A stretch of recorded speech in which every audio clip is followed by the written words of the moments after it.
future with our own hands. Underwater, new life will grow. Catfish breed and watch your passion flow. Fish college, catch your dreams. Success is closer than it seems. Learn the skills, take the lead. Feed the nation, meet the need. Fish college, yes we can. Empower farmers across the land. Knowledge is power, and we give you more. Aquaculture tools right at your door. From training to farming, we light your way. Agricultural success starts today. Don't give up, don't let go. Plant the seed and let it grow. Together we change the story. Farming life, a path to glory. Fish college, catch your dreams. Success is closer. All right, so yeah, welcome to our hatchery. Like as I usually say, one of the most important things that you have to check when you come to your hatchery is your water pH. It's very very necessary until you are so certain that the thing is stabilized. But if you can, always check them every day when you come to your farm. So let's check.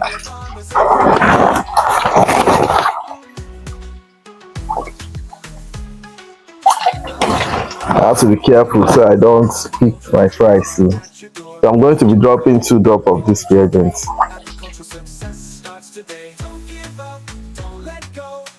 So for those of you that remember yesterday, and you see this is what I have is green. Let me still show you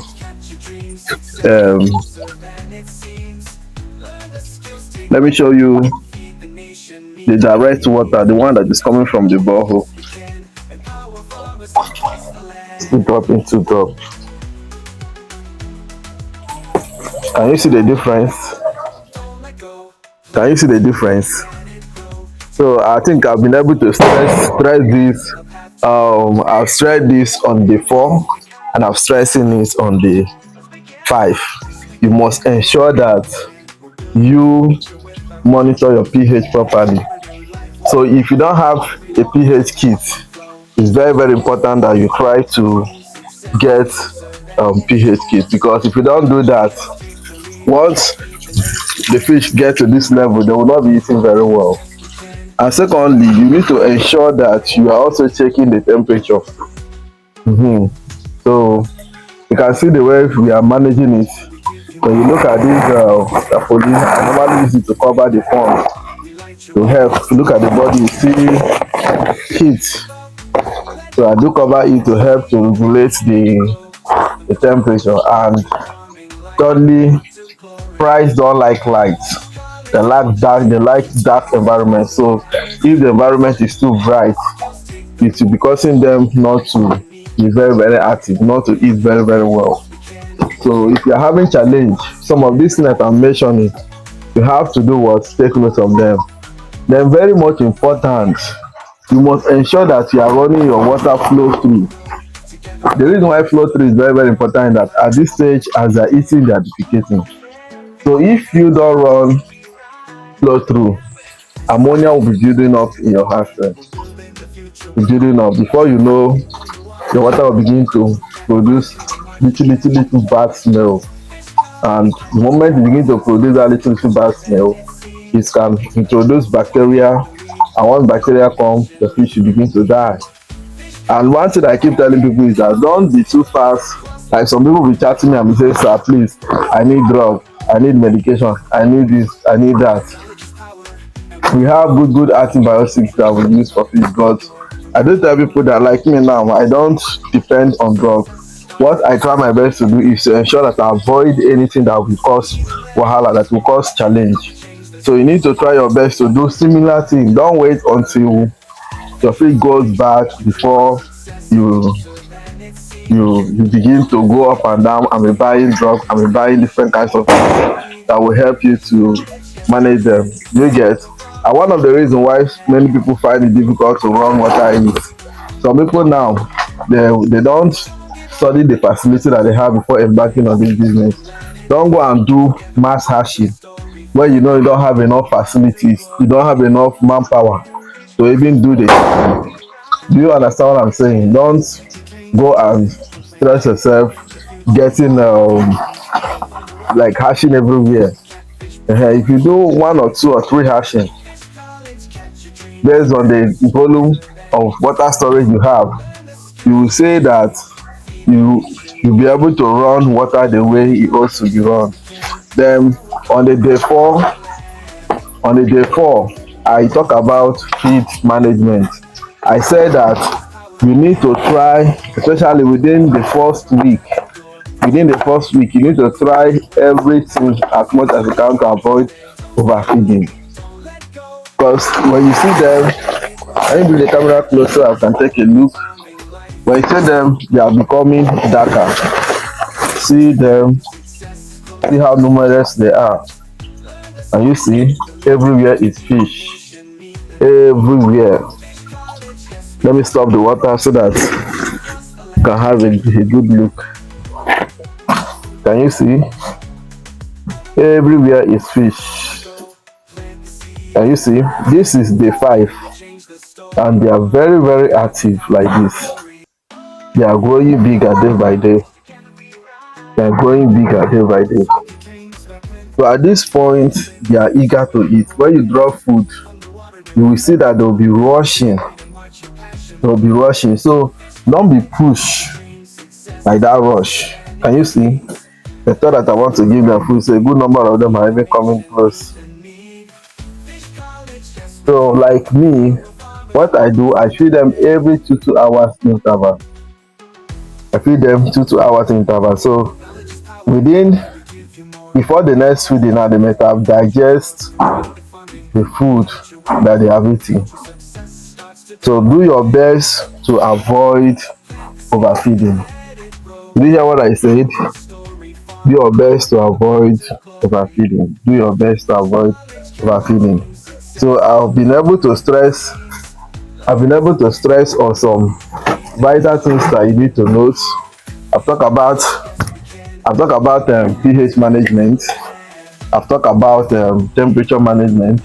Someone asked me on the channel, what about the optimal temperature? And I think I gave the person an answer. I said that for your fish to do very well, you need to try your best to maintain a good temperature range between 27 to 30. But if you have 26, no problem, but don't allow it to come down to 25. And there are many measures you need to put in place to maintain that. Is that clear? Just take a look.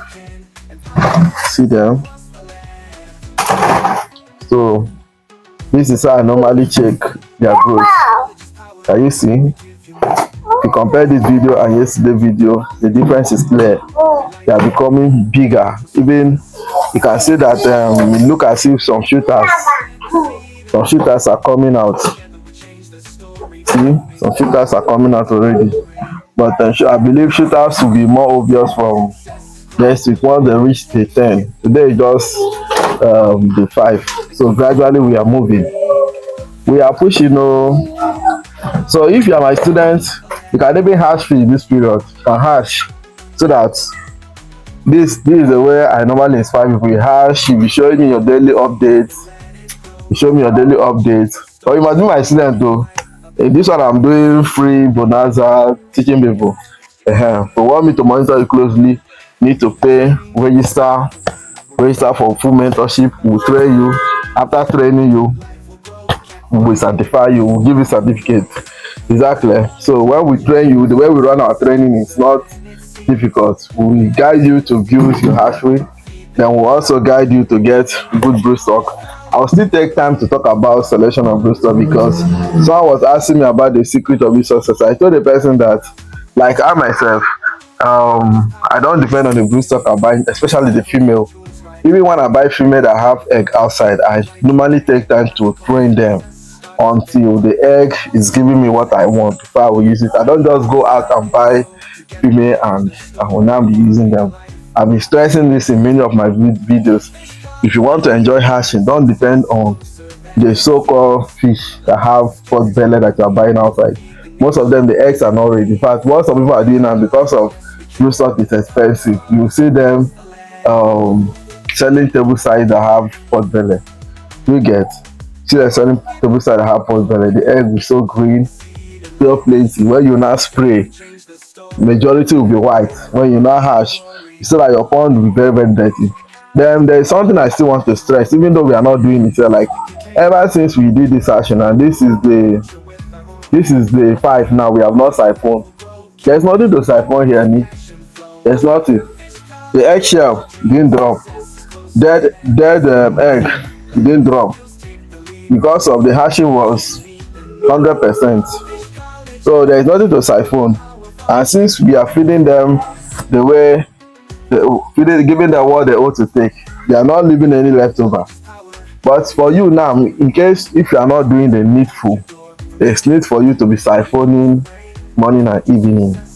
But if you want to help yourself not to have that headache of siphoning, it's very very simple. Do the right thing. Do the right thing.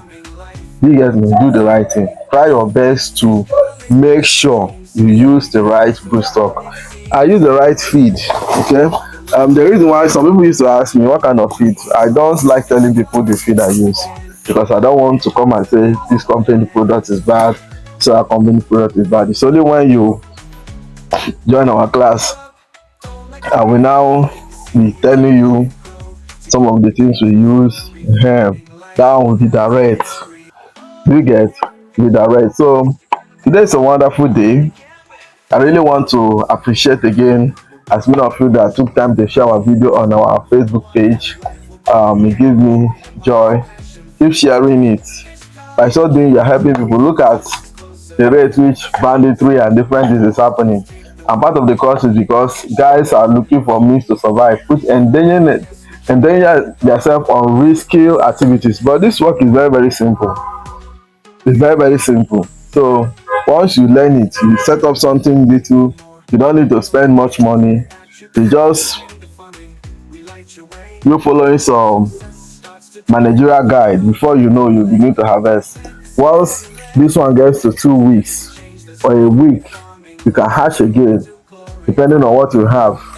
So by studying, you start to sell, you begin to make money than entering the bush, staying in the bush for long, and living in fear and torment. So share the videos, it can help people, and you yourself don't be waiting until you have millions to start. You can do yourself good by starting with what you have. Number one, sit down and learn. First of all, sit down and learn. So I want to commend you for following us today, and I pray that our good Lord will continue to prosper and help every one of us to succeed in what we are doing. Thank you guys. Thank you. See you tomorrow.